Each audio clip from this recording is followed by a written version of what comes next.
Well, it's 6:30.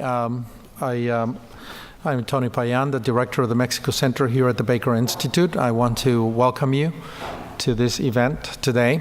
As you well know, the U.S.-Mexico relationship has been changing quite rapidly in the last 6 months or so. In fact, it was quite an issue during the campaign last year. And we at the Mexico Center have been quite busy examining the bilateral relationship and picking up new items on the agenda of our research on trade and the U.S.-Mexico border and security cooperation and so on. We think that there's a lot of work for us ahead, and part of that work is the outreach that we do to the community, to educating the public, and to hold events like this one so that we can have open and honest conversations about what we think is going to go on, and then try to read our crystal balls and figure out what we think is going to happen so that we can not just react to what happens, but actually act proactively in handling the bilateral relationship. Today, we have a great event. It is an event called Uncertain Partners. Because after so many years of a certain relationship, we have entered a period of uncertainty, and there's a lot to discuss. And we are co-organizing this particular event with, as you can see, the Red Global Mexico, the Houston chapter. And I want to welcome our co-organizers. I think Jose Luis Lopez will say a few words on the Red Global and their idea in co-organizing this event with the Mexico Center here at the Baker Institute. Welcome. Thank you, Tony. Well, good evening. Buenas noches. As president of the Red Houston de Mexicanos, the Houston chapter of the Red Global de Mexicanos, the global network of Mexicans, it's a pleasure to welcome you to this event, a discussion about the future of the U.S.-Mexico relationship under the Trump administration. First of all, I want to start thanking Tony, director of Mexico Center of Rice University Baker Institute, for making this event happen. We hope that will be of your interest.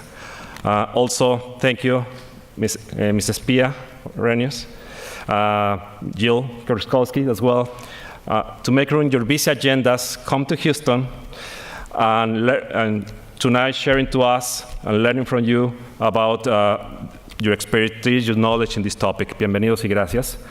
I want to take the opportunity to introduce you about the Red Global de Mexicanos. This is a network of Mexicans who have migrated outside of Mexico and have developed in areas of knowledge, science, technology, entrepreneurship, and academia.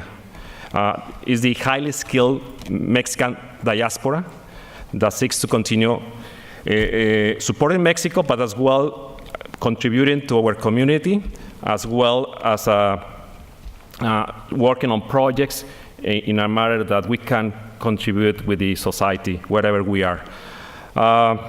Tonight, we are broadcasting this session also to around the world. The global network is following us in 52 countries, 25 countries that we are 52 chapters around the world. And just to share why this event came up is that we, as many Mexican Americans living in the US, after the November the 8th, we were surprised what's happened. Independently of the political preference that we have, Republicans, Democrats, Independents, we wake up the following day asking what is going to happen, right? What is really NAFTA? What's going to happen with NAFTA? What about the 11 million undocumented migrants, 7 million of them expected to be Mexicans? And what's going to happen, Hispanics, Mexicans in this country? Then, as conversation with some of us colleagues, we found that we didn't have idea what will happen. Then we asked, why not to ask two experts? Why not to try to bring somebody that may know? And that's the reason we decided to ask to reach Tony, and that's the reason this event came up. Then I want to thank you, the Baker Institute, the Mexico Center. Now that we are 100 days after the start of the Trump administration, and we have more information, more facts, the idea tonight is to start the discussion as a community and to see regarding the bilateral relation between the U.S. and Mexico, the impact to Houston, Texas, and the important involvement that the Mexican-American community has in this country. Please welcome. Thank you. Bienvenidos.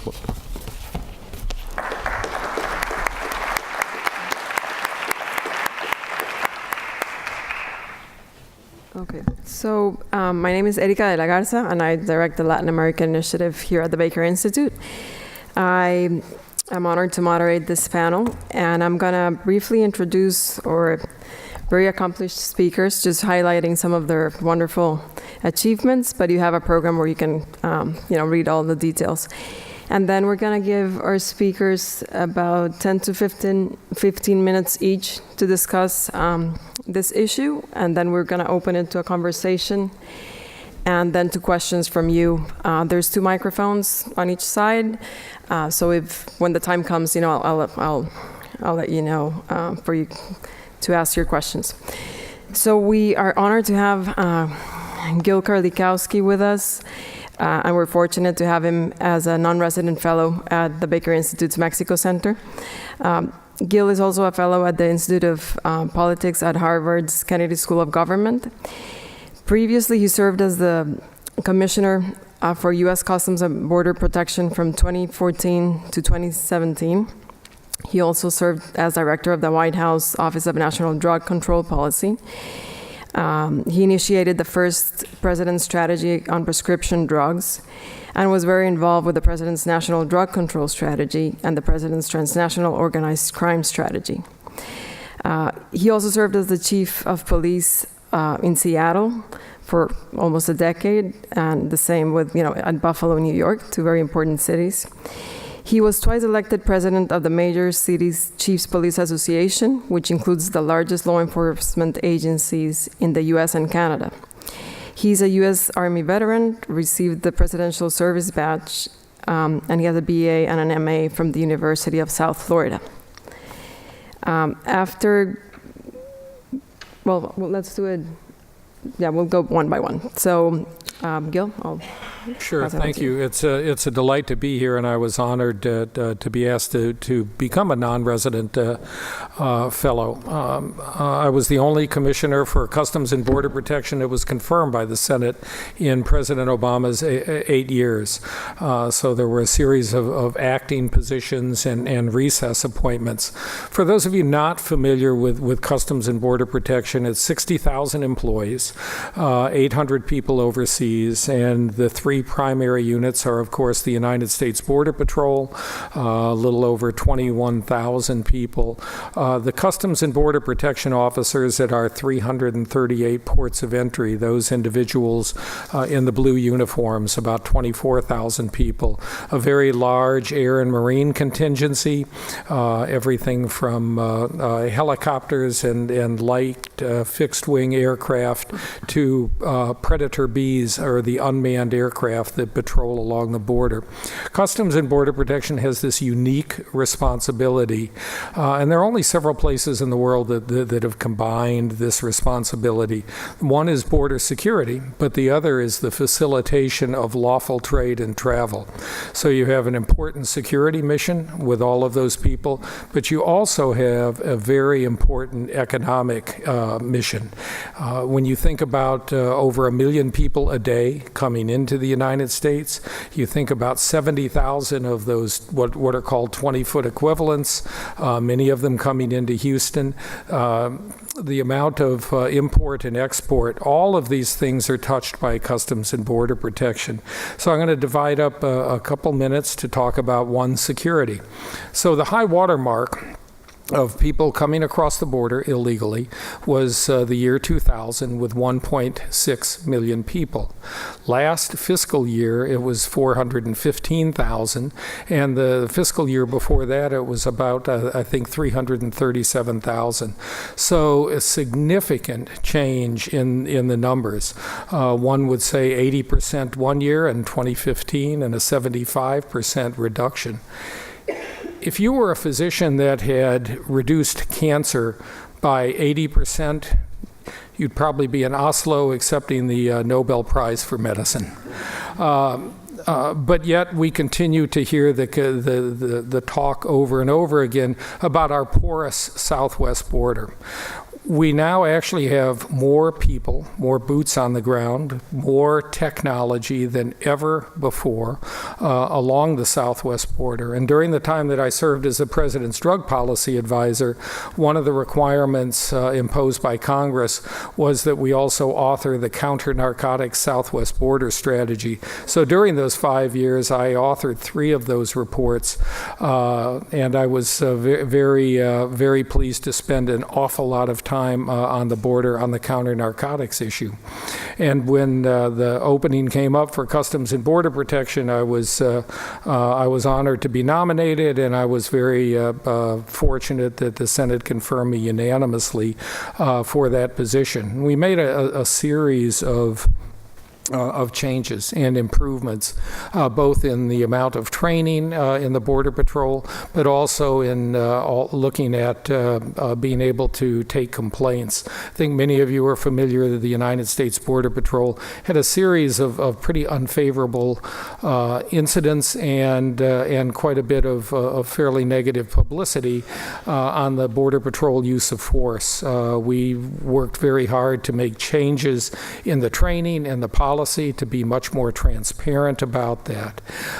So when we think about, and I probably spent more time in McAllen and Laredo and El Paso and on than probably anywhere else in the world that the job took me to.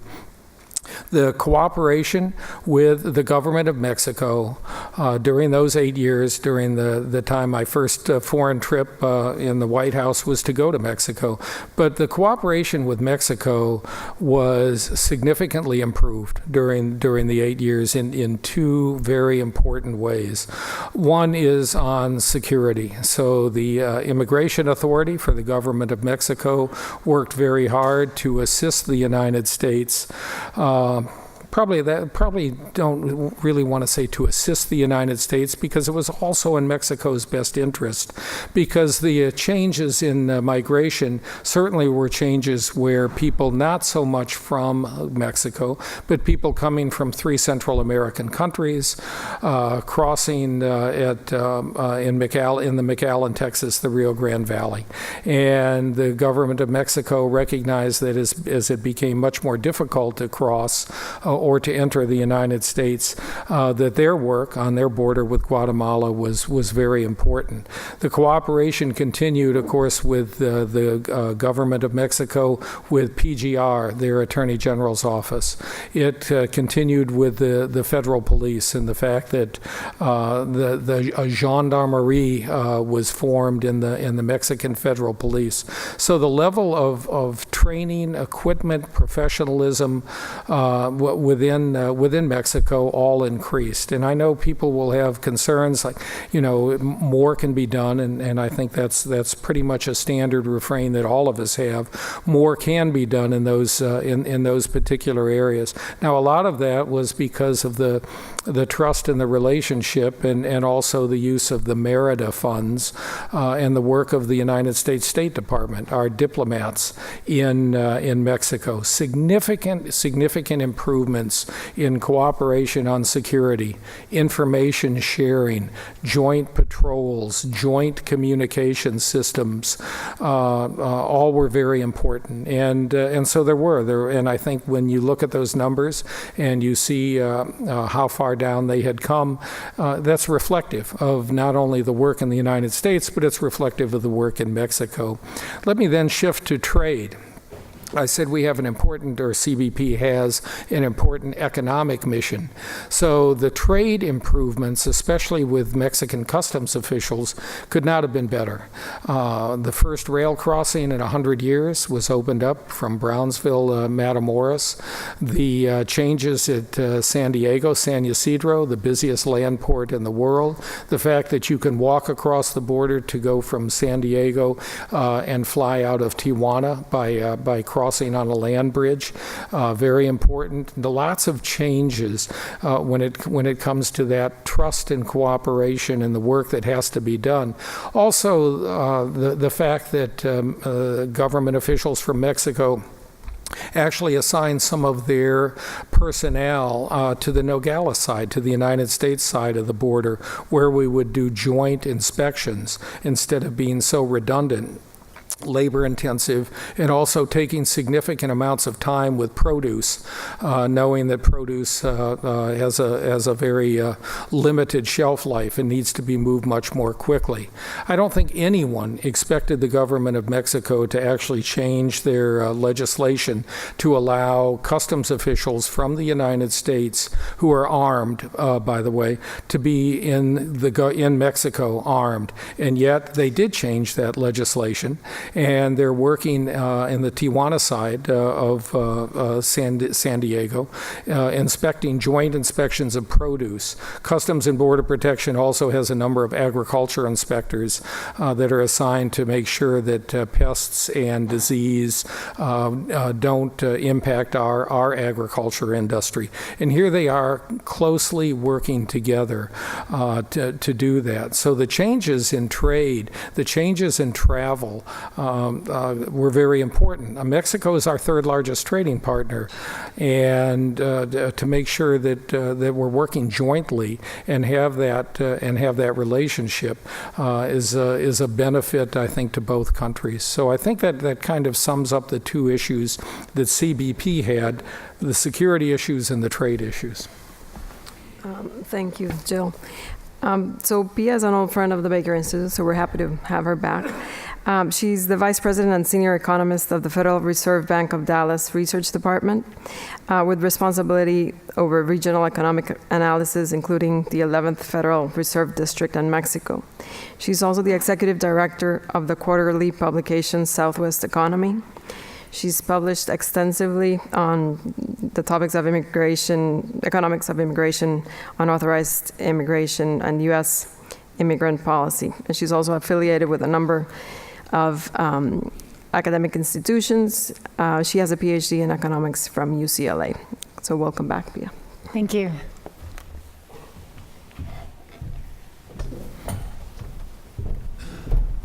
Thank you so much for the kind introduction, and thank you, Tony, for inviting us to be here tonight.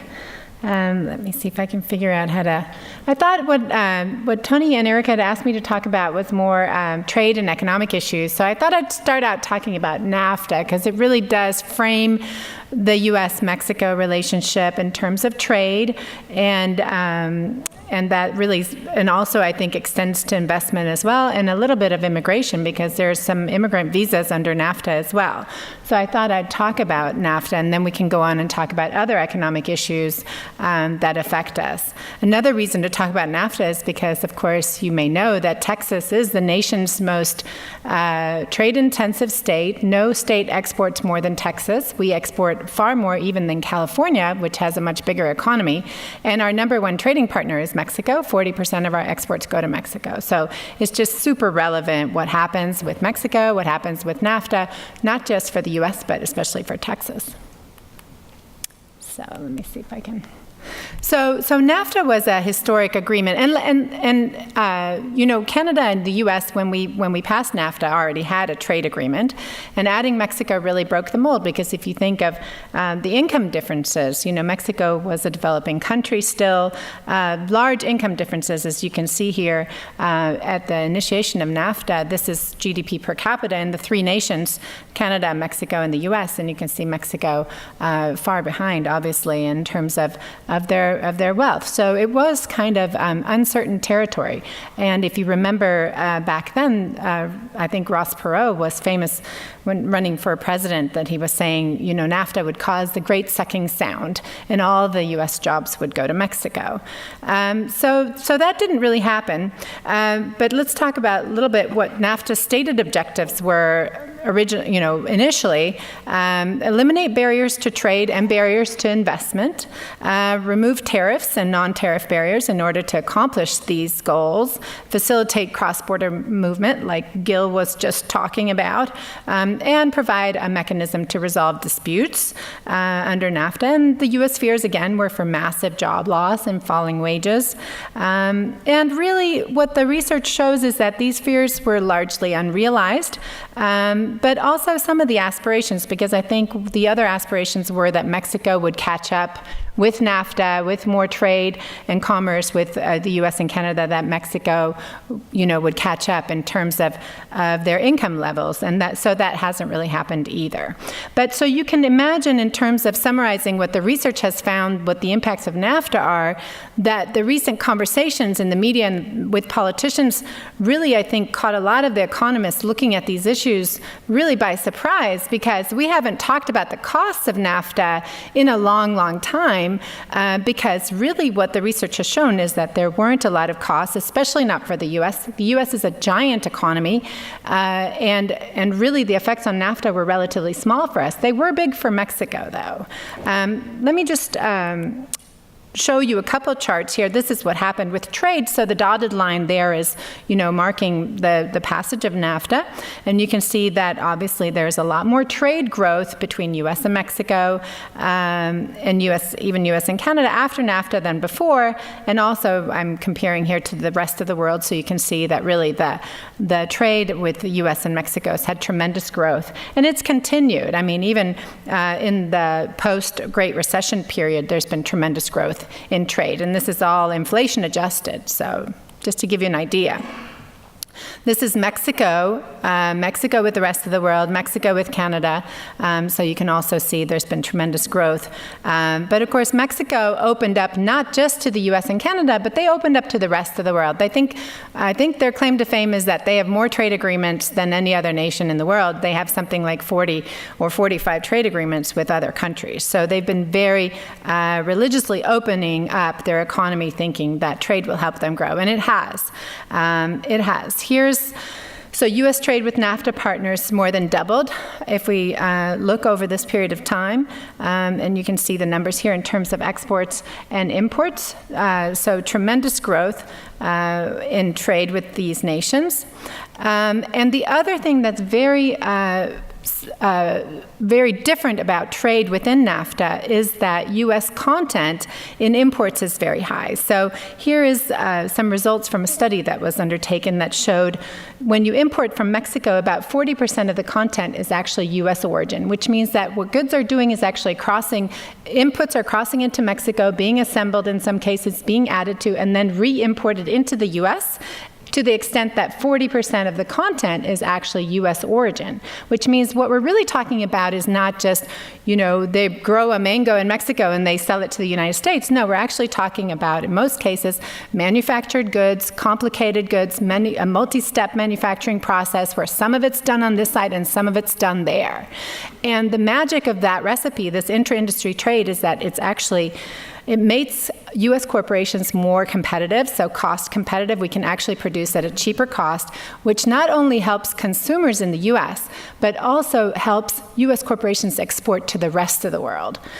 So this is, I think, the reason why Mexico, in more recent months, have been sort of changing their rhetoric around NAFTA and saying, look, we can use NAFTA, improve on NAFTA, and we can make it like we can make North America so much more competitive by leveraging NAFTA more. So we really need more NAFTA, not less NAFTA. And I have to say, that's more in accordance with the research that's been done on NAFTA. Like, that makes more sense. The other thing I just want to point out, if you look at the U.S. content in imports from China, which is that very tiny bar at the end, so according to this research study that everyone cites, only about 4% of the content of imports from China are considered U.S. origin. So you see the nature of the trade is very, very different within NAFTA and outside NAFTA. The other consequence, of course, is that with so much trade between U.S. and Mexico, and especially for Mexico, a smaller economy, their trade with the U.S. is very significant for their economy. So what we've seen is that their business cycles, this is just looking at industrial production, growth in industrial production, is just become very, very correlated with the U.S. So you can see that their economy moves lockstep with us, and I think that's probably part of their desperation and some of the political issues that Tony will talk about later, but they're so close to us economically that their business cycle is following us very closely. It's very hard for them to sort of be independent of the U.S. economy, which I think is that. So last year during the campaign, when there was a lot of negative rhetoric around the relationship between U.S. and Mexico, that, the politicians were successful in driving down the peso, for example, and driving down the outlook for the Mexican economy, just because of this close relationship and the vulnerability of the Mexican economy to the U.S.-Mexico relationship, and it remaining strong. This is also just to show you that not only after NAFTA did trade increase, but foreign direct investment increased. So this is foreign direct investment sort of before NAFTA and after NAFTA. So this is particularly U.S. FDI in Mexico, but you can also look at the data, and you can see that investment of Mexican companies in the U.S. has really increased, especially in Texas. So a lot in Houston, a lot in Dallas, and then also, you see the same pattern with Canada. Like I said earlier, the studies, and I won't really take a lot of time, but the studies that evaluate NAFTA, look at how much of the growth in trade would have happened anyway. So trade diversion versus trade creation. And then they also look at the impact on the terms of trade and labor markets.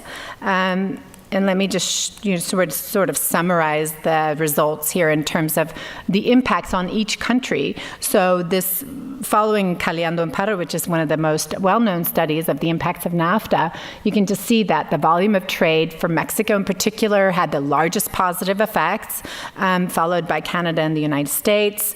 There were different changes in terms of trade for each country, depending on really the composition of trade and the changes in the exchange rates.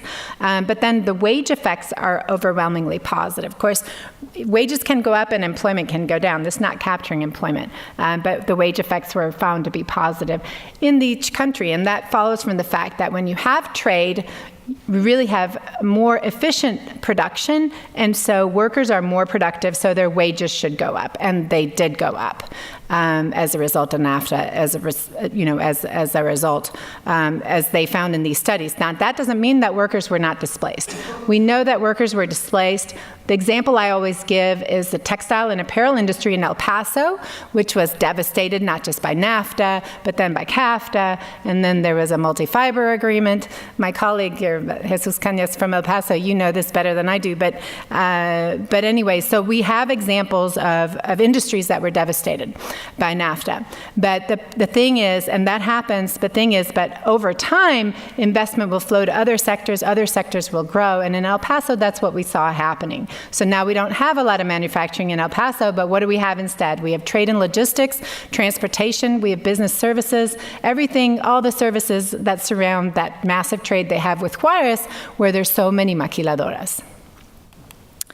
Let me not take too much time because I want to get to our conversation, but let me show that, again, the biggest impacts of NAFTA have been on Mexico.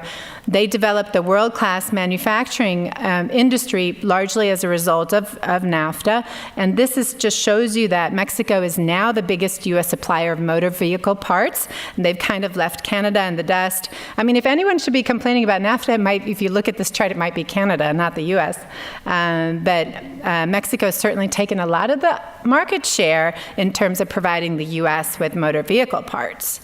Similar thing, Mexico is now first in share of U.S. motor vehicle imports. So they've also surpassed Canada and Japan in that category recently. So Mexican manufacturing has done really, really well.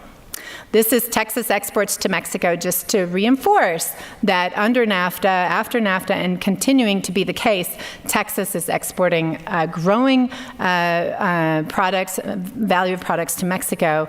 This quarterly value here, $23 billion, it's almost $100 billion a year in exports to Mexico. And what the pie chart shows you, these are very diverse exports. Everything from computers and electronics, petroleum and coal products, transportation equipment, chemicals, and so on and so on. So a very important relationship. Agriculture, it's not large in value on the pie chart. It's the green piece, but also very, very important politically as well.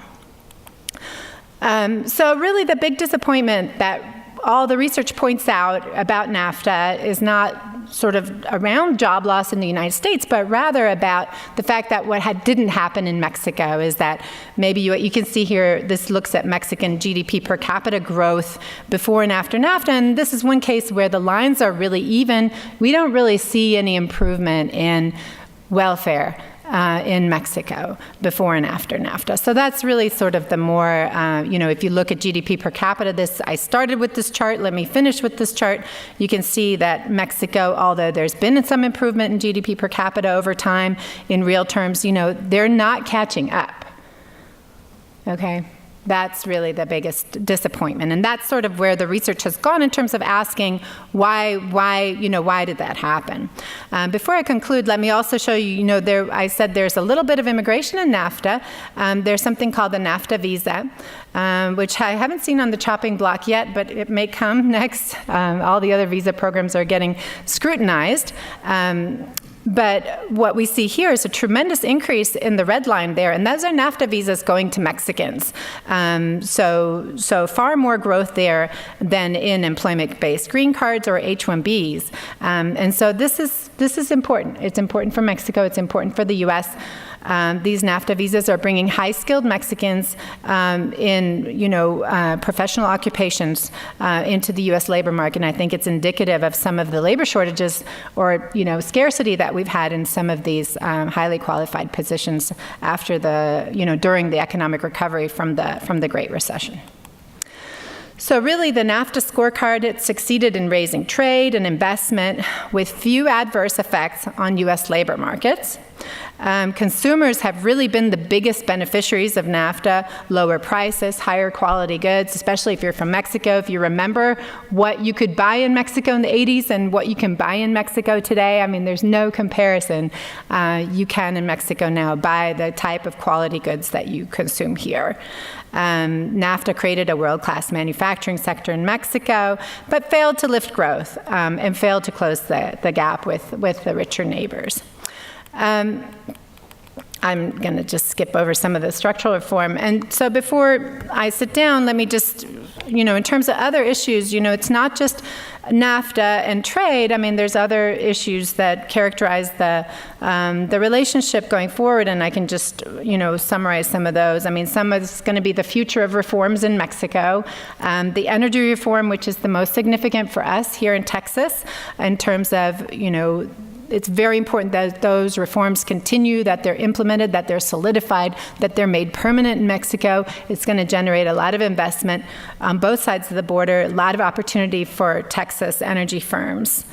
There's also clearly issues in terms of in Mexico around credit markets. One of the biggest failings we've seen in Mexico is the ability of credit to expand.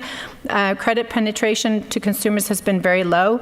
That's been different though. Last few years, credit seems to be growing, and so that's really helped consumption. So that's one of the things that's making, helping the Mexican economy stay resilient during these uncertain times. Other things like labor productivity, and of course, I want to mention debt, because now that with the energy reforms, they're trying not to take all of Pemex revenue and use it to fund the government's spending. They're actually trying to restructure Pemex so that Pemex can reinvest and look for new sources of oil and gas. And in doing that, they've had a fiscal reform, and so the Mexican government is trying to fill that gap with Pemex revenue with other revenue.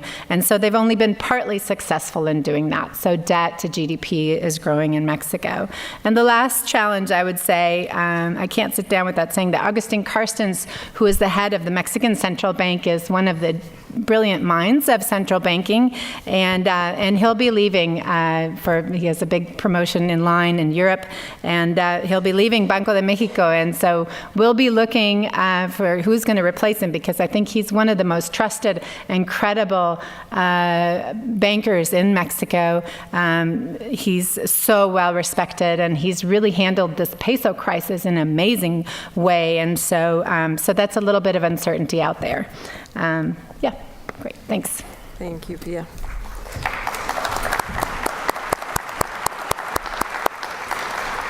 Thank you, Pia. And finally, I'm going to introduce Tony Payan, who's the fellow for Mexico Studies and director of the Mexico Center. And we've had Tony for 5 years now at the Baker Institute, and happy to have him.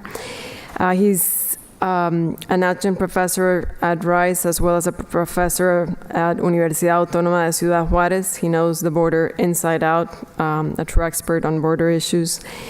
He's been a professor, or he was a professor before coming here at UT El Paso for about 15 years. So he knows a lot about the border issues. Border security, organized crime. He's also a prolific writer and has authored and co-authored several books and articles. One of his latest books, the new edition, is The 3 U.S.-Mexico Border Wars: Drugs, Immigration, and Homeland Security. He's also served on many boards, including the Camino Real Regional Mobility Authority in El Paso and the Plan Estratégico de Ciudad Juárez. He has an MBA from University of Dallas and a PhD of International Relations from Georgetown University. Thank you, Erica. Well, as Gil shared with us some of the collaboration on security issues between Mexico and the United States, and Pia gave you a good overview of the North American Free Trade Agreement. I would like to address the binational relationship and the state of the binational relationship today, particularly under the Trump administration, and try to figure out what is going to happen, or what I think is going to happen. So I'll focus on that. I'm a political scientist, and the questions that I ask first are usually the political questions, and so this is something that I really enjoy, and I'll share some of that with you. Well, it's interesting because those of us who study the U.S.-Mexico relationship can see some change in continuity. The issues have been the same for a very long time. What are the 3 issues that I think the U.S. and Mexico share? The economic relationship, trade, economic integration, and mobility, tourism, shopping, investments, and so on. So the economic relationship is something that has been there. In fact, it was there before NAFTA, and it was there quite acceleratedly after NAFTA. The U.S.-Mexico border, as you well know, Mexico and the U.S. share a 2,000-mile border. What that means is that they have to collaborate along many different lines on border management, from natural resources and environmental issues, all the way to infrastructure, to managing the flows, both legal and illegal, on the border. And then, of course, security cooperation, which has been also a constant among the 3 countries. And when it comes to security, we usually talk about migration, not just from Mexico. Sometimes we have to talk about Central American migration. We talk about terrorism, especially since September 11th, 2001, after the attacks on the United States. That became a major concern, and the border was actually quite impacted by U.S. concerns on terrorism. And Mexico became a partner on that. Lists were shared of travelers into Mexico with the United States intelligence to figure out if there were any travelers coming into Mexico that might, from Mexico, stage an attack on the United States. And that's actually been going on. On drugs, that's been going on for a very long time. The issue of drugs is there.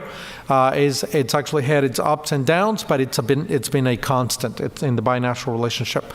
And of course, the environmental issues that we share today. As you know, the southwestern part of the United States looks a lot like northern Mexico. It's dry. It has specific environmental issues, and the 2 countries have managed to deal with that quite institutional by creating a number of institutions. So clearly, the issues have been the same. The approach today, though, and the attitude is different, and that's what has actually changed. If you look at the binational relationship, for example, you have to take a look at the whole history, and I'm just going to go back to the 1930s. Between the 1930s and 1980, I guess the relationship could be characterized as distant neighbors with steady but clear integration. In fact, if you looked at the numbers on trade, even before NAFTA, that was growing slowly, but it was growing. So that was already there, even though there was a lot of nationalism in Mexico. There were a lot of suspicions about the United States and interference by the United States in Mexican affairs. There was a lot of defensiveness in Mexico in regard to the United States. And the United States did not necessarily see Mexico as a partner. Nonetheless, because they're neighbors and most of the interaction anywhere in the world occurs between neighbors, clearly trade was growing, human mobility was growing, and cooperation had eventually to grow. Between the 1980 and 1985, the mid-'80s, I think there was a lot of chaos in Mexico. Mexico went into a political and economic transition, and there was there were a lot of difficult moments in the relationship, not the least of which was the incident with the DA and the assassination of Kiki Camarena in 1985, I think, right? 85. Gil may remember the year a little bit better, but I think it was a low point. It was like the perfect storm. There was an enormous conflict between the United States and Mexico on drugs and the assassination of Kiki Camarena and so on. But after 1985, Mexico absolutely changed its attitude. It began to say, well, look, the economic model that we have implemented between the 1930s and 1980 is over. It's getting to a bottleneck. We have to open to the world, and as Pia said, Mexico has not only opened its doors and windows to the world, has actually taken the doors and the windows off the hinges and pretty much open to the entire world for the last 35 years. And integration even accelerated, and I think that was crowned by NAFTA, the North American Free Trade Agreement. It just went straight up. So slowly, over that time, Mexicans came to feel more comfortable with the United States, with a partnership with the United States, with allowing American agents to work in Mexico, as Gil mentioned. And the United States kind of began to feel more comfortable with Mexico as a partner, especially after 1994 and the North American Free Trade Agreement. And so there is, even today, very little sense in Mexico that there is a whole lot of defensiveness towards the United States. And I think in that sense, Mexicans are making a very clear distinction between the Trump administration and Americans. In fact, most Mexicans today, I think there are 40 million people that travel from Mexico to the United States. More tourists come to the United States from Mexico than all of Europe combined. Mexicans are very familiar with the United States. They know the United States. They go to Dallas and Houston and New York and San Francisco. They travel to the United States. Many of them work. Many of them have family. Many go to Mexico. And of course, more Americans are moving into Mexico. There are probably an estimated 1 to 1.2 million Americans living in Mexico, from the Baja Peninsula to central Mexico, in many different places. So the two countries kind of drew closer together, and the integration accelerated bit by bit. We became more familiar with each other, and I think more comfortable with each other, and a lot of the defensiveness kind of fell down. Well, that changed last year. Mexico became clearly an object of the presidential campaign, particularly by President Trump, and we enter a new era of uncertainty. And this is one of the reasons why we're having this conversation here. So I think that most of the anxiety that drove people to vote for Mr. Trump, and clearly was evident in the campaign, had a lot more to do with American anxiety about the future, particularly manufacturing regions, in the manufacturing regions of the country, in the Midwest. In certain places, there was a lot of anxiety among the middle class, and especially the working middle class in the United States, and that drove them to make a decision. However, I think there is a danger there, because over the last 30 years, Mexico and the United States has actually exercised very smart diplomacy. in many different places. You have heard from the Trump administration that what they call patience diplomacy. In fact, some of the diplomats have said the era of patient diplomacy is over. Well, I want to suggest that that patient diplomacy has actually paid off for the United States quite a bit. In fact, the United States continues to have, continued, I guess, up until last year, a broad acceptability in many different places, from Asia to Europe to Latin America.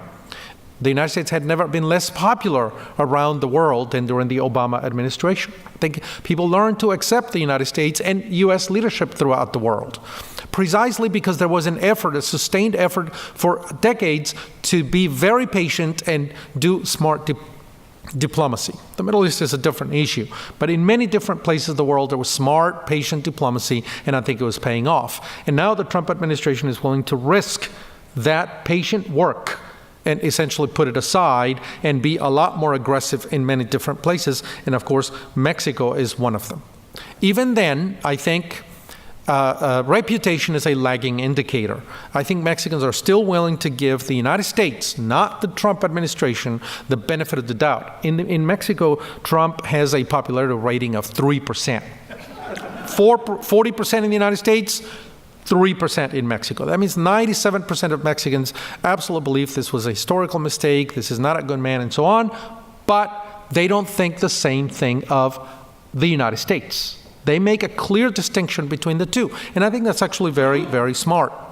Who knows if the Trump administration will eventually do enough damage to the relationship that new nationalism and new hostility to the United States will eventually reemerge in Mexico. We don't know that. But for now, I think Mexicans are being patient, they're giving the U.S. the benefit of the doubt, and they're making a clear distinction. I also think that part of the reason why Mexico was very vulnerable to the rhetoric during the presidential campaign last year is because Mexico has done a very poor job at grooming its own image. I think Mexico has been very good at cultivating business and the elite, but among the public, if you look at most of the polls in the United States, the image of Mexico is actually very low. Most Mexicans do not have a good image of the United States. Many of the polls asked Americans, what word comes to mind when you think about Mexico? And they think violence, drugs, beheaded people, organized crime, and so on. So clearly they associate a number of words very quickly. What comes to mind in the United States when it comes to Mexico is these negative connotations and these negative words. So clearly Mexico has not done a good job at selling its own brand and its own image. I also think that reputation ought to be a sub-product of good work, not the other way around. You don't have a reputation, but you don't do your work at home, and I'll say more about that in a minute. So Mexico became a very easy target in the United States, partly because of its own fault, I think. So the Mexican government, after Trump came into office, saw itself on the defensive immediately. Trump promised to tear NAFTA apart, to build a wall, to deport 5 to 6 million Mexicans. Not all the 11 million undocumented residents are Mexican. About half of them are, 5.8 million. The other undocumented residents come from other countries. He said that Mexicans were rapists and so on. You all know the rhetoric.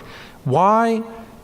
So I think that in some ways Mexico immediately geared into a defensive mode, especially the Peña administration. They began to work on that. And I think they worked on 4 different tracks, which I think were sort of successful.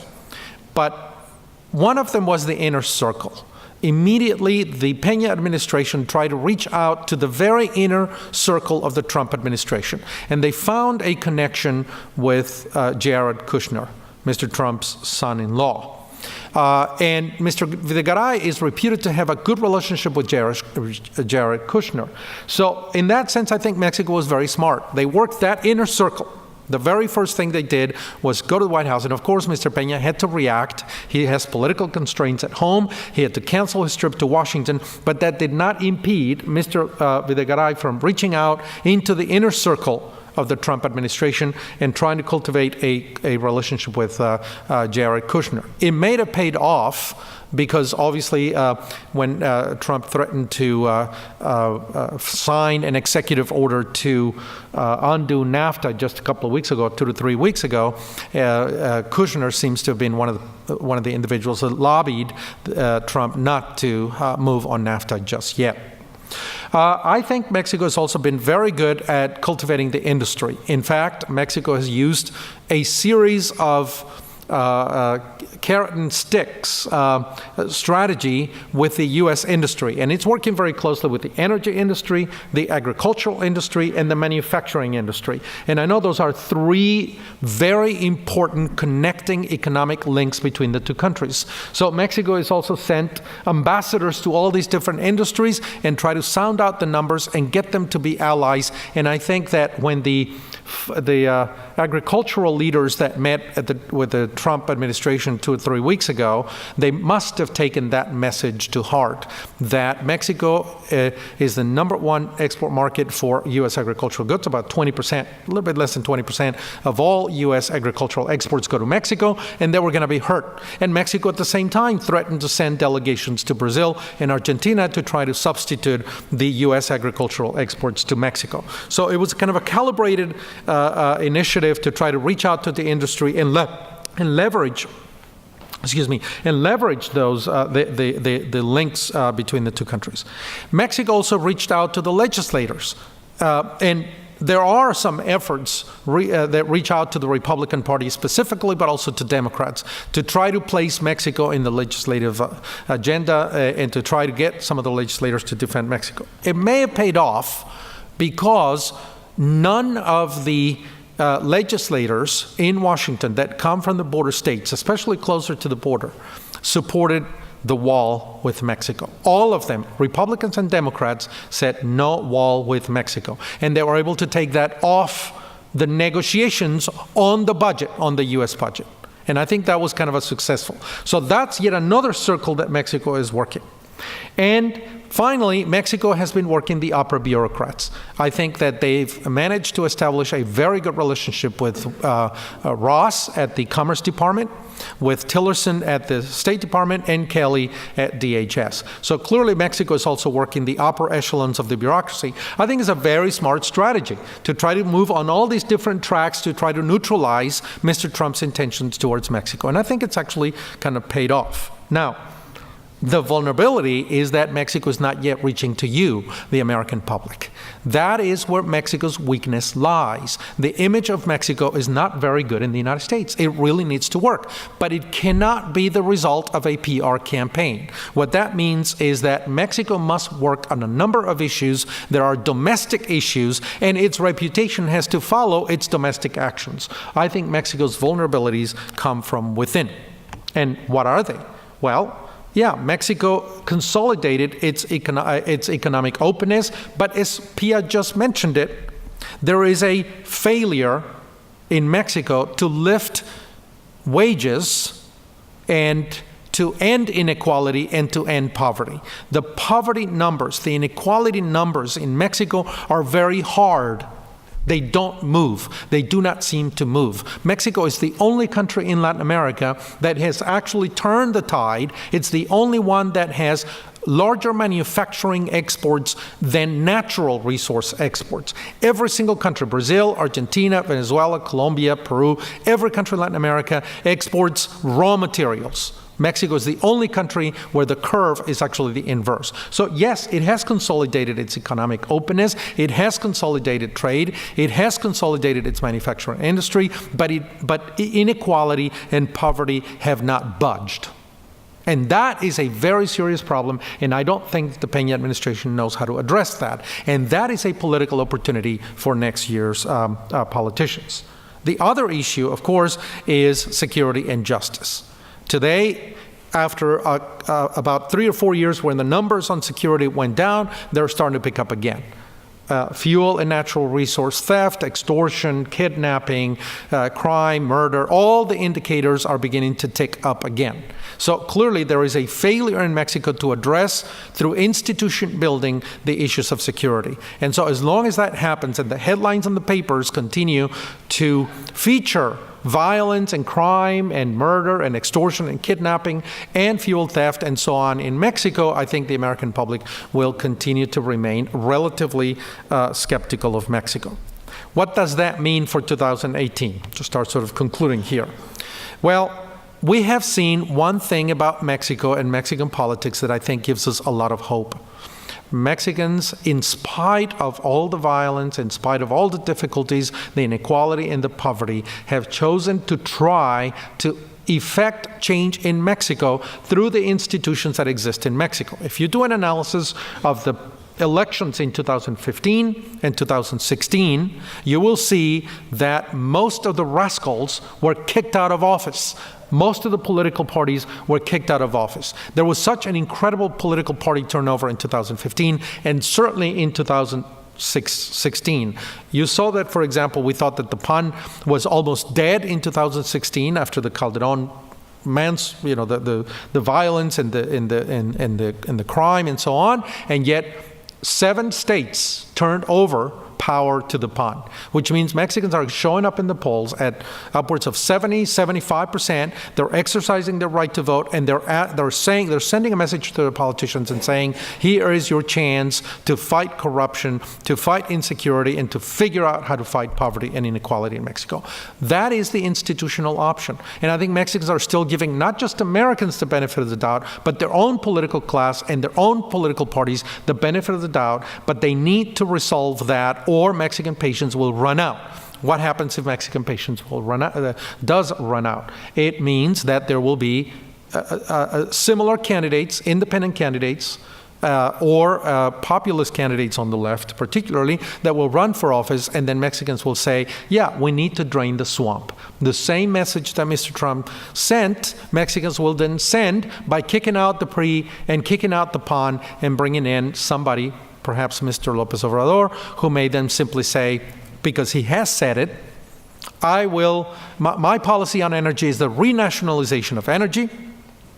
That's pretty much in the open. And he has also said, I cannot wait to renegotiate NAFTA myself. He may or may not be able to do it, but he has threatened to do it.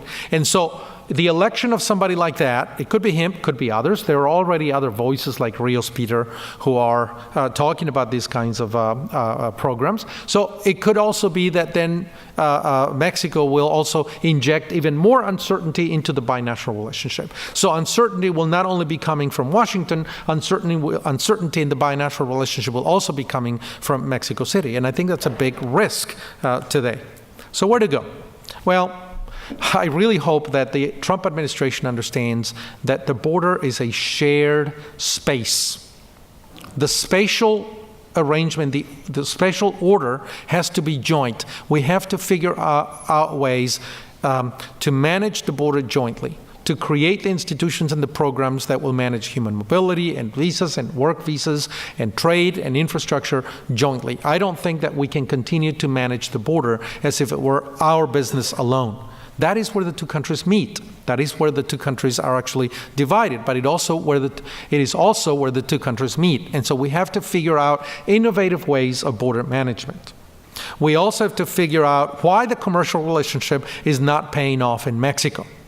Inequality and poverty continue. So I think Mexico is a huge task to try to figure out how to lift people from poverty. And it cannot be through subsidies. Bolsa Familia in Brazil and Progresa in Mexico and all these programs were very good to sort of hold the poor for a while and subsidize their health care and their food and so on.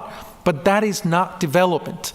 That is not necessarily what Mexicans need. Mexicans need the kinds of programs that will lift them from poverty and into the middle class. And those kinds of subsidy programs clearly do not seem to have the effect, because they've been tried in Brazil and they've been tried in Mexico, and in the end there's always some slippage or there's always some level of lack of success, I guess.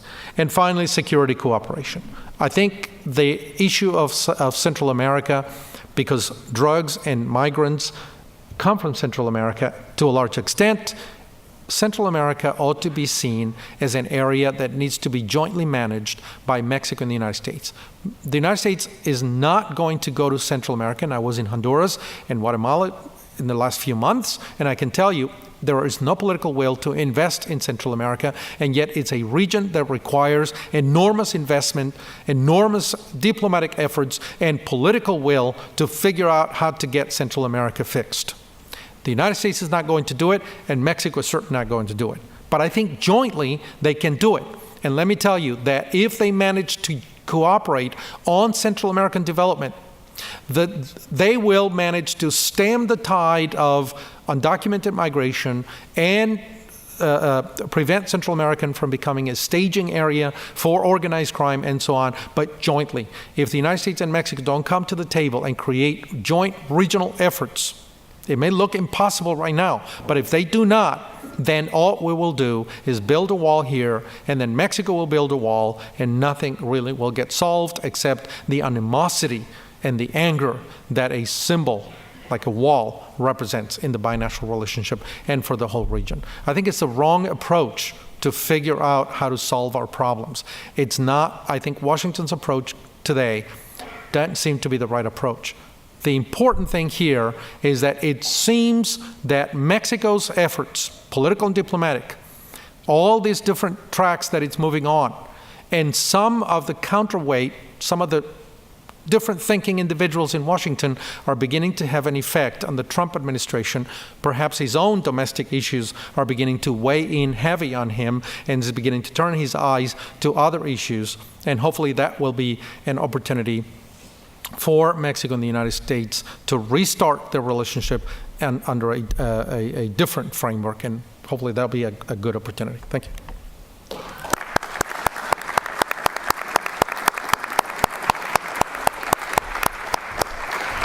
Okay, thank you, Tony. There's a lot of ideas and comments, I'm sure. So I'm gonna get the conversation started, and then I'll open it for your questions as well. But perhaps this specifically for Gil, but please, you feel free to jump in. But I'd like to know, how does the U.S. government currently measure border security? Because you just mentioned, there's more boots on the ground, there was radical decrease in apprehensions, and yet the border is never secure enough. So how do we actually measure that? How can we say we're successful, or the border right now is secure and we can move on, to other important elements? Well, we hear a lot about border security, and during the whole time that people were talking about comprehensive immigration reform, there was always the refrain, we'll secure the border first. But there's never really a definition. Operational control has been talked about a lot. It is in President Trump's executive order, and said no one can come into the country illegally, and then you will have obtained operational control. I was a police chief for a long time. So in Seattle, when someone would say to me, well, Chief, is Seattle a safe city?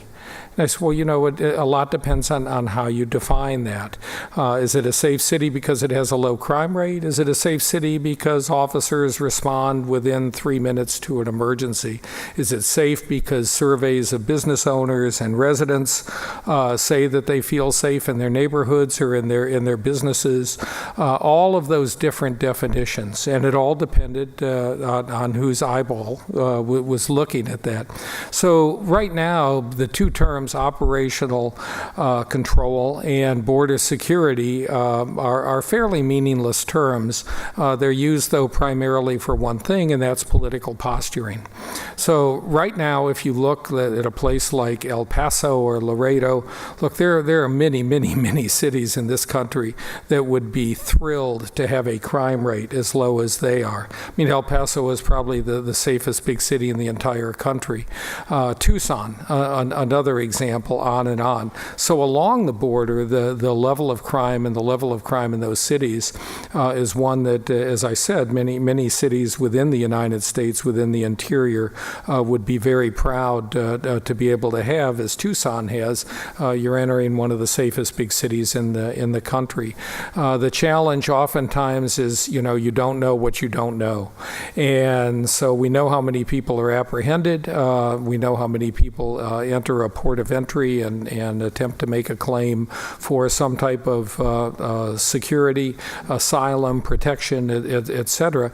But we don't know how many people we could be missing, and we don't know how many people are still coming to the country. But given the amount of surveillance, the integrated fixed towers, the tethered aerostats, the unmanned aircraft, all of these things, would say that we've probably never seen a more secure border with Mexico than the border we have now. And yet we have the administration saying that we need a wall. And well, I mean, the wall is talked about a lot. I was asked a lot during the campaign, and actually I was always, Customs and Border Protection has very high level of bipartisan support. Was never really seen as a political, even though I was a political appointee. As a police chief, I never did any fundraising. I never endorsed anybody. I never attended anything that was the least bit political in the city of Seattle, or frankly in the state of Washington. So to be called by the Obama administration afterwards was really quite a surprise, saying, would you like to come to Washington? By then I'd been police chief for 9 years. I think, as we all know, that the shelf life is kind of compact in that type of position. So the wall issue got brought up a lot, but as you know, the Rio Grande can be ankle deep, or it can change direction and be flowing. We know that we have 700, or close to 700 miles of a variety of fencing. It is an incredibly expensive undertaking, and it is very expensive to maintain. And given the fact that since 2012, the majority of the migration issues are not people that are hiding, running, dodging, and weaving. It is people immediately going to a uniformed Border Patrol agent, someone in a green uniform, and turning themselves in. Marijuana seizures, I've been told, I heard quite often that the wall would protect us or be helpful on drug seizures. Marijuana seizures in the United States along the southwest border have gone down for the last 6 or 7 years. We now have 8 states that have legalized, however you feel about it. We have 8 states that have legalized marijuana. The drugs coming into the United States, heroin and methamphetamine, and by the way, our appetite for cocaine is down markedly, almost by half since 2007. But heroin and methamphetamine, and of course the drug fentanyl is talked about. That actually comes in through a port of entry, not between the ports of entry. When you think about San Ysidro with 300,000 people a day, there are people that attempt to carry it on their bodies or conceal it in a car. You could actually do probably a better job of reducing some of that by increasing the resources at the ports of entry, including what still works to this day and age, drug sniffing dogs. Okay, thank you. In terms of trade, Pia and Tony, what do you think would be the most likely outcome of renegotiating NAFTA, and when do you think it's going to happen? Because the U.S. is on a timeline that seems to be different from Mexico's. Because you mentioned it might be López Obrador if he became president next year, but.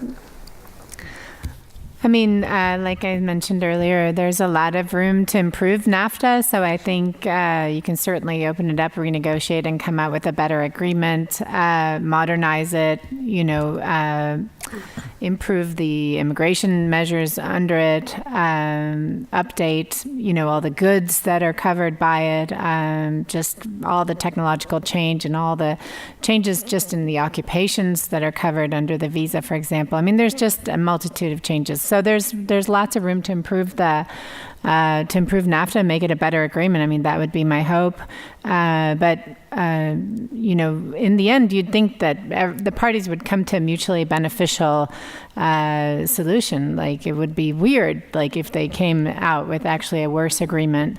But of course, if, you're the politician, I mean, Political you scientist. study you understand politicians, Tony, so I don't know, what would NAFTA look like under AMLO and Trump? Yeah, I think there's a lot of misunderstanding in regard to the agreement. Actually, we've been looking at that at the Mexico Center here as well, and I can tell you that one of the essays that we were working on is what was the impact of NAFTA on the United States, not on Mexico. You mentioned a lot of those numbers, but on the United States. And if you look at NAFTA itself, the reality is that it's a very small percentage of the U.S. economy. The United States economy is a massive economy of 18 to 19 trillion dollars, 18.5 or whatever it is. It's huge. The United States is actually not quite an autarkic, but certainly a very autonomous economy in many ways. 85% of the U.S. economy is really domestic. It's all domestic. 15%, and correct me because I've seen several numbers, but about 15% of the U.S. economy depends on trade. It's a very small. I've seen 18%, and I've seen a crazy number of 25%. I don't believe it's that high, but there's a good percentage. About $3.2 trillion of the U.S. economy are trade-related out of 18.5. Those are numbers from the U.S. Census Bureau that I looked at in the Bureau of Economic Analysis at the Commerce Department. So, and again, how the data is kept, who knows? Because if you go to different databases, you find different data. But in the end, in Mexico, of those $3.2 trillion, Mexico is about, 260 billion in imports and another 210 billion in exports to Mexico. So you're talking about $520 billion in 2016, according to the U.S. Census Bureau. And of that, 60 billion is the trade deficit. The impact is very, very small. I estimate that probably the impact of Mexico on the U.S. economy is probably under 3%, maybe 2.5%. It's a very small portion of it. It's amazing how Mr. Trump was able to blow up a $60 billion trade deficit into a huge political problem. It's politics. It's political. Because if you look at the raw numbers do not justify. They're not enough. They don't have the weight to withstand this kind of rhetoric. So in that sense, I think it can be negotiated. I think it can be, Mexico can talk about perhaps making greater purchases from the United States, but a lot of it is also inter-firm trade. And, what is it, 40% that Pia talked about, American content, that's a lot of inter-firm trade. Ford USA selling glass and tires and rubber and plastic and leather to Ford Mexico, put together in Mexico and sent back. A lot of it is just intra-firm. Mexico's intra-firm, and I don't want to say the number now, but I think one of the two, Mexico's intra-firm trade is 67%, but I forget if it's on its imports or exports. Probably imports. 67%. So a lot of it is companies doing business with companies and so on. So the reality is that it's not justified in any way, and I hope that information slowly sips into the administration. I think Wilbur Ross is probably pretty aware of all this, and it's going to say, hey, let's pull back. Now, I think there are three, and I want to finish this quickly, but because it's a long, it's a long, we have to understand it. It could be that NAFTA stays the way it is. That, I think, would be a mediocre outcome, but satisfactory. It could be that Mexico makes some concessions, buying more agricultural goods, more end products, consumer products from the United States. 50% of Mexico's imports are now from China. Maybe Mexico will make a pledge to buy more of those from the United States. And the best outcome is that NAFTA is renegotiated and some of the TPP items get put back into NAFTA, and then you have a more modern agreement. That may still not answer the question of inequality and poverty in Mexico. Trade alone is not a development strategy. Clearly, Mexico shows that. But it could be that Mexico and some in Washington will take the opportunity and say, yeah, we'll come up with a renegotiated NAFTA, and it may be good. I can't predict what has the greatest weight, but I think all of them are on the table. I mean, NAFTA could actually come out to be a better agreement than it is now. I don't know what the chances are. It's hard to calculate, but any of these scenarios can happen. Yeah, I just want to make one point before we move on, is that the other thing that's bizarre about the conversation around NAFTA or trade agreements in general is that generally, if you look at the benefits and losses from trade agreements, the losses come up front. So you implement a new trade agreement, and it's going to displace the jobs and industries in its initial years. And then the economy, if you have a flexible economy that adjusts, then production gets reorganized around the new regime, right? And so we have 23 years of NAFTA. Well, we pretty much reorganized all around this new NAFTA regime. It's not new any longer. And so now that means if you came in and canceled NAFTA, or if you changed it drastically, you're actually starting over again. So you're going to now launch another initial transition period where the losses exceed the benefits for a period of years until production can reorganize. You're going to displace workers. So it's right now the case that manufacturing in employment in the U.S. would actually be hurt by changing this agreement drastic changes to this agreement, because it's set up around this intra-industry production. That's another, bizarre tangle here in this whole conversation. Mm-hmm. Yeah, no, that's a great point. Okay, so we're going to open it to questions from you. So if you could just go to one of the mics to ask your questions.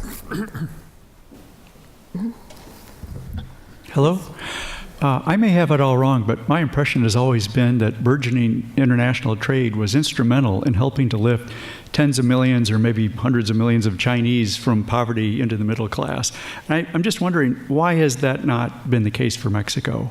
I was amazed to hear that the poverty and the income inequality have not budged at all under increased trade regime. I'll challenge Tony a little bit on this. There's been, I don't think that I think poverty has been significantly reduced in Mexico over the last 30 years, and I think there's been wage increases as well. Not nearly what the expectation, in line with expectations though. And these poverty programs and the welfare programs that Tony has mentioned, there are significant, they're not perfect, but, they had no social safety net, and now they do. So whether it's the welfare program Progresa or 70 y Más, which is for the elderly, or if it's Seguro Popular, they actually have national health care. Okay, if you go to the Seguro Popular hospital, they may not have the aspirin, there may not be any sheets on the bed, but it's there and it's free. So, at least they have this infrastructure there now, and so that's also helpful. And there is a growing middle class in Mexico. And the manufacturing industry is really instrumental in generating good jobs. In fact, 30% of formal sector jobs are in manufacturing. For us, we're nowhere near that. Our manufacturing employment most years is declining. They're actually generating 30% of their new jobs are in the manufacturing sector. The problem is that the formal sector in Mexico, Mexican labor market, formal sector is a minority of jobs. So I think depending on how you measure the informal sector, it's 60% of jobs are in the informal sector or even more. And I think that's got to explain the biggest reason why we're not seeing bigger payoffs to the economic development, because there's this huge shadow economy with these characterized by these small, inefficient firms, this very low productivity labor, firms without access to capital. And that's where the majority of the workforce is stuck in informal jobs. And that's got to be one of the biggest reasons why they haven't done better. I think there is actually, obviously there's a debate here. I travel to Mexico quite often, and I see just sheer poverty everywhere. And I look at INEGI numbers and so on. It also depends on whether, a poor person is somebody who makes 4,000 pesos a month or less or more, or 5 minimum wages. These are all moving targets because we don't even agree on the definition of poverty. The other thing is, I don't think that transfers themselves, even though they're very useful, for the 65 y Más and the 70 y Más and all these different programs. They're very useful, but they're not development per se. I think they're just patching in the deficiencies of the development the development programs in Mexico. So I think actually what I see more than a disagreement is a huge research agenda that we have to figure out why there has been growth with so little development. Mexico is really, I mean, you saw the numbers when Pia showed the wages. Mexico is actually falling further behind from the Canadian and the U.S. than it was in 1994 under when NAFTA entered into effect. So clearly there's a lot of research questions more than disagreements. We need to figure out the data, to figure out how it works, and why is it that there's been growth without development. The other thing about NAFTA is to lift people out of poverty, you need economic growth. And Mexico's economic growth is very low. It's an average of 2% per year, sometimes a little higher, sometimes dips like in 2009. It dipped like 6%, minus 6%, minus 7%. Then it kind of recovered. But if you flatten the curve out, it's 2%. For a country like Mexico, it just may not be enough to lift enough people out of poverty. So I think there is a question, a research question that we need to take a look at. And I hope that the Mexican government really, really begins to tackle that. Okay, ma'am. How is Mexico going to counteract the kind of negative view of NAFTA here? Because it seems like the manufacturing section of Ohio, Wisconsin, West Virginia, and Kentucky, they blame NAFTA for their lack of jobs and lack of economic development. So is it really NAFTA or is it something else? Short stick. Sorry. So that's a tough question. So what the research says, certainly trade agreements, certainly some of those jobs have gone to Mexico, and some of those jobs have gone to China and other more low-cost production countries. So that's absolutely a reason.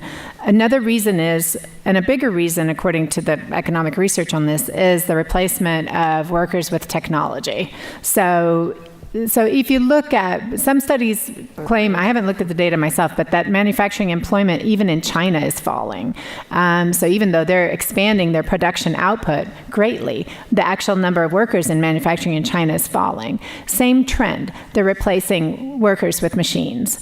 And so even if we wouldn't have had the trade agreements, the argument is that workers would, that technology is infringing on anything that's a routine task. So it's, hits manufacturing first, but more sectors will follow as we can replace, workers with algorithms and with robots and that type of thing. So I think that's the biggest explanation.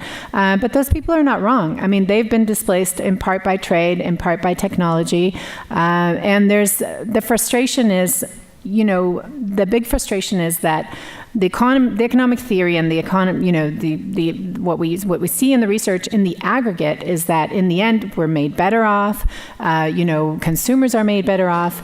But the problem becomes a regional problem, because in order, these models of economies don't really divide up people into towns, where some towns are devastated and other towns are doing well. But of course, in an aggregate economy, you don't see that regional, that spatial component. So what's happened is the people in declining regions, what the perfect model would say, well, if your wages are declining in your area and there's no jobs are going away, you should get up and move to Dallas or move to Houston or move to growing areas of the country.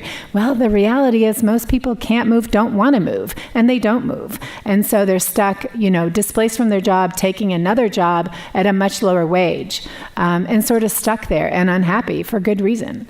I'll give you a political tack on that question. I'm not an economist, but look, if you go back 100 years, I don't know, 50% of this country worked in agricultural related jobs, right? And then today, about 2%, I guess, 2% agricultural related jobs. Agricultural work died out. Technology, efficiency, there's all kinds of replacement. I think manufacturing is going through the same transition. And I don't know what the percentage of the U.S. employment is on manufacturing, but I suspect it's going to go the way of agriculture. Eventually it'll be a tiny percentage, because it'll be a few people running a bunch of robots. And that's going to go. Now, having said, what we're looking at is the enormous as Karl Marx would say, the destruction of capitalism and technology itself. And so that creates social issues, and we saw them in the campaign, displayed out in the campaign in full force. But it's inevitable. It's not, Mr. Trump is not going to bring back those jobs. It's just not. Now, one more thing. There is a danger for Mexico on that, because Mexico has bet heavily on cheap labor and manufacturing jobs. Well, they may be reshored to the United States and done with robots, which means Mexico's bet may actually be running short over time.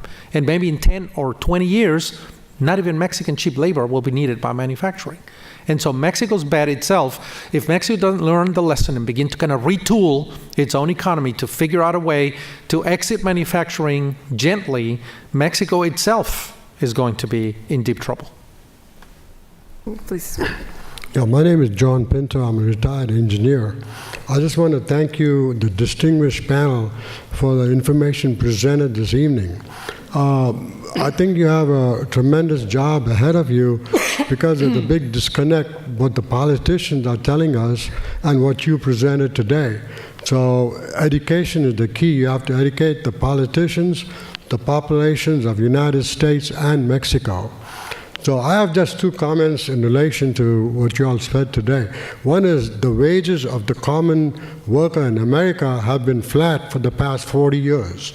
And matter of fact, the buying power has gone down. So it's not really that different than the wage earner in Mexico. The second thing is global warming or climate change is going to have a big impact in the near future in this continent of North America, Central America, and South America. So how is that going to affect the whole process? Thank you very much. I can just respond. I mean, it's you raised a great point about the flat wages. It's true that if you look at blue-collar men, their wages in real terms have been flat really since the late 1970s. It's not true for women, it's not true for college educated and so forth, but it is true for blue collar men, and that's part of this whole discussion we're having. Why is that happening? We haven't talked about the skill premium yet. That's really the biggest, that's also, the skill premium is the increasing returns to education over time, and so the fact that that's been driving the income inequality up. And you're right, it's not just in the United States, it's all over the world. You see the same trends in other countries, in Western Europe. And so this rising skill premium, and then combine that with the technological change. So either you're losing because you don't have the skill set, or you're losing out to automation. And then on top of that, we have the decline of unionization. We have the decline in the real value of the minimum wage, also a long-term trend. These are things that are driving down the relative wages of the low-skilled worker. Okay, and I see we have more questions than time. So if you could ask your questions together, like if you don't mind and keeping it to a question instead of a comment, I would appreciate it, and maybe you can take, so yeah. Sure, thank you very much. Regarding the comment that you raised about the past several months, negative comments about trade and immigration, if we were to meet here again, let's say in the next 2 years, what would you say about the opportunities that were created or could be created from an economical common sense approach? Okay, and before answering, there was someone there? Okay, I'm sorry, go ahead. A recent McKinsey study showed that 45% of the jobs that are today will be automatized. So obviously that will exacerbate the problem of international trade, as the evil that is causing those jobs to be shifted somewhere else, where automation is the real factor. Do you see like the current populist movements in Europe, in the US, and that could also flow to Latin America, like Mexico could go to the far left? Do you see that there's a huge risk of Mexico and the US destroying what it has taken them decades to build, which is their current top of the world supply chains that right now are very competitive worldwide? And last question, and then we can address them. Yes, and this is finally for Mr. Kielkowski.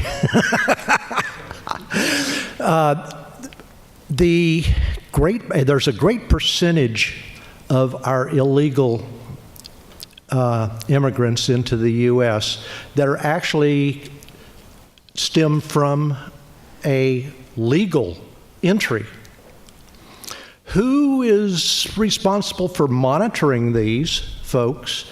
I mean, when Mr. Martinez comes across, be it for a work visa, visiting visa, who's responsible and who maintains the database that says, hey, after 90 days, yes, Mr. Martinez went back to Matamoros. And, that holds true not just for Mexico, but for the whole world. Okay. backwards. And I know, yeah, you can start Sure, and then we can go. because otherwise I won't remember the question at my age. So what he's talking about is called visa overstays. So we have a lot in this country where we count people coming in. If you land at an international airport, there's all kinds of security. You can't get out, and you're going to have to go through customs at land ports, et cetera. We have a lot of we said, boots on the ground and technology for people that are trying to come in illegally between the ports of entry. But if you have a visa, it's usually good for about 90 days. And so somewhere around 300,000+ people have overextended their visa.